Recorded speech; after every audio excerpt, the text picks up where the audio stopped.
Hello and welcome to Gabbett Media. I'm Grant Abbott, and today I'm going to be talking about why you can't get freelance work. So it's a question I get asked quite often.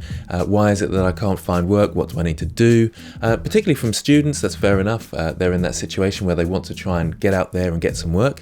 But perhaps freelancing isn't the right thing for you to start with. The first thing I will answer when anybody asks me why am I struggling to get work and what do I need to do, the first thing I will ask them is show me your portfolio. And generally speaking, their portfolio isn't up to scratch.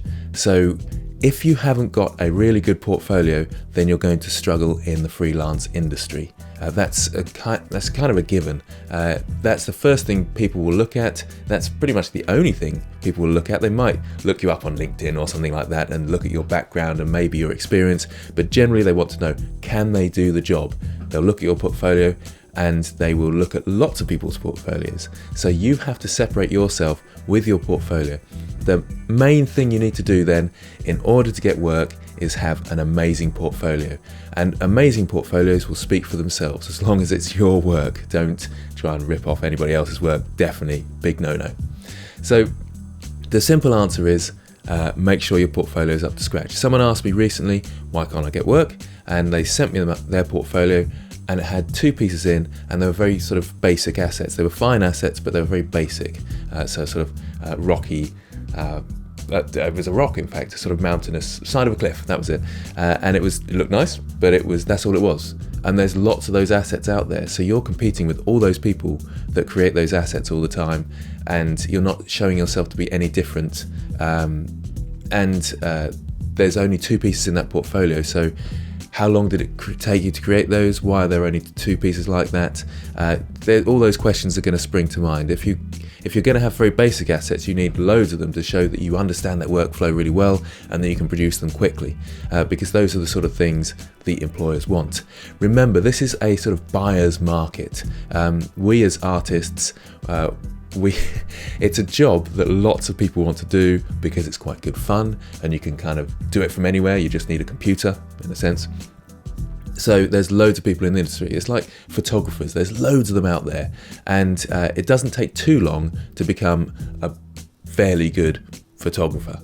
And don't mean to disrespect any photographers out there, but to become an okay, sort of technically okay sound photographer, it's quite quick. So there are masses of them out there, and you can see lots of photographers that complain that they can't find work or that people don't respect their profession. But to be a really good photographer, you need that portfolio, and you will get those good clients. It's kind of a given. Portfolio, good clients. And that's where we need to go. So with your portfolio, do not, these are don'ts, and this is probably for another time, but a quick don'ts, don't put things like donuts in there or anvils. Don't do that, because they're classic. I've just followed a tutorial and it's the most common tutorial, Blender Guru's donut tutorial and anvil tutorial, so I haven't done much work. So if you're putting those in, that means you haven't done your own assets because you've just started doing Blender. So I would strongly suggest against those, unless you're going to look for work where people don't know much about 3D and haven't seen those tutorials before. Don't put not so good work in, just put your best work, and maybe be specific. If you're a character artist, just have characters, landscape, and so forth. Specific. Don't put any bad work in, and don't put any tutorial video type stuff in. Okay, so think about your portfolio, make sure it's amazing. Generally speaking, I would say you're better off getting into the industry, into a job where you're employed by a company who creates 3D, if this makes sense, rather than going freelance. That's a much better option. Those jobs, again, are really hard to get hold of, and it's a really competitive workplace. Like I say, this is quite a fun thing to do, I think. Anyway, it's being an artist for a living is wonderful, but lots of people want to do that. So yes, you are competing against lots of people. You have to understand that, and you can't really sort of complain about that. If you complain about it, you might as well go into another industry, in a sense. I would also say in fact, I'll go back to that. It's getting a job in the industry in a company that, a games company or film company or whatever it might be, because go from there and then into freelance work. In my opinion, you get more experience in the workflows. You've got better understanding of the industry, so you might have some contacts and clients, and you'll have a realistic outlook. You'll know how much your work is worth, and therefore you'll know how much to charge clients and that sort of thing. That sort of experience is really useful. I haven't got that experience. I have not worked in the industry, and I miss that experience. I think I'm always looking to try and research that experience, and it's not as good as finding it out for yourself, I don't think. And I've made lots of mistakes freelancing because I haven't had that experience. So things like selling myself short, not really communicating well with the client, all those sort of things are classics for someone who's a bit inexperienced, like myself in a sense. So I would also say don't go onto sites like Fiverr, Upwork, People Per Hour, because they are really low paid jobs, and you can't possibly make a living on those, in my opinion. This is when I first started, I tried those sites out, got a couple of jobs.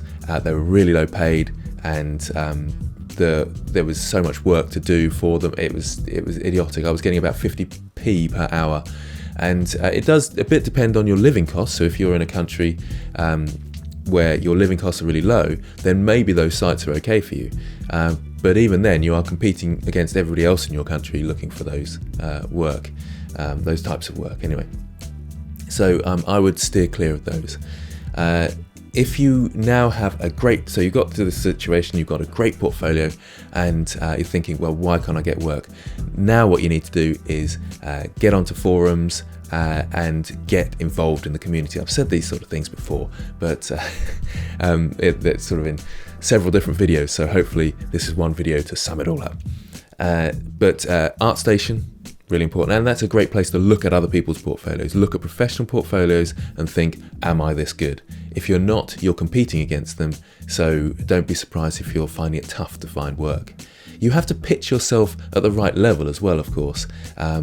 You don't look for work where someone says, I want this very detailed AAA character design, if you can't do that, and look for other sort of easier jobs. But remember, the lower you go down in that sort of job order, the closer you're getting to Fiverr and Upwork and those sort of things, where there's lots of people there looking for those jobs. The higher the level, the fewer the people are who are able to do that, and therefore the more chance you have of getting good quality clients and good quality freelance gigs.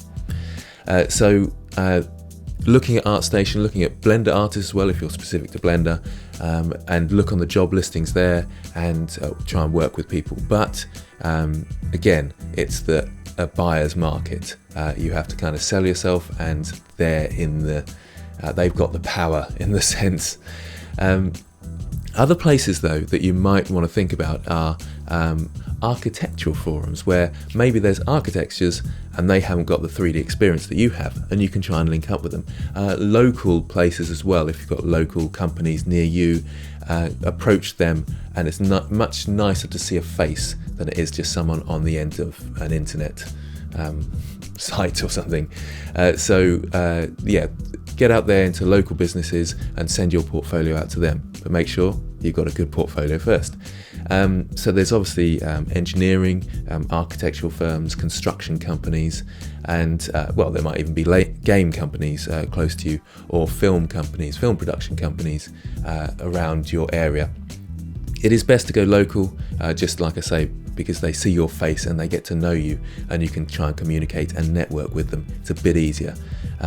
So that's some ideas there for places you can find work. But the main thing is get your portfolio sorted. Look at professional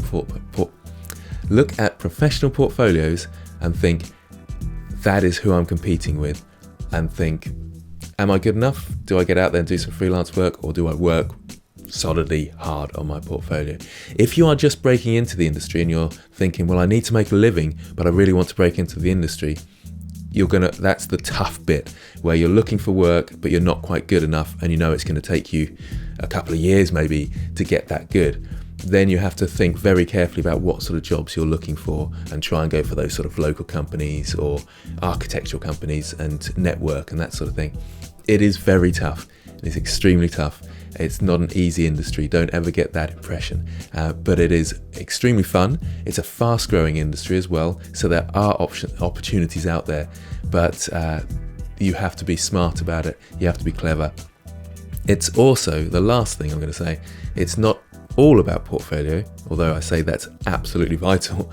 There is an element where you need to be a salesperson. You need to sell yourself and understand people and be able to communicate people.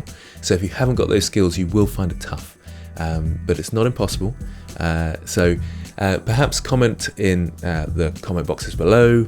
The comment boxes? I don't know, I always have problems with that. Comment below if you've got any thoughts or experiences that you want to share. It's helpful to read those comments as well and find out from other people what's going on. So do look at the comments and see what other people are saying. Join forums, see what other people are saying. Ask the question to lots of people, and look at the question that's been posted before, because people will have posted this in every forum before. Just search for that, see what the comments are. Anyway, good luck with your freelance searching, and happy modeling, animating, or whatever you're doing. See you next time.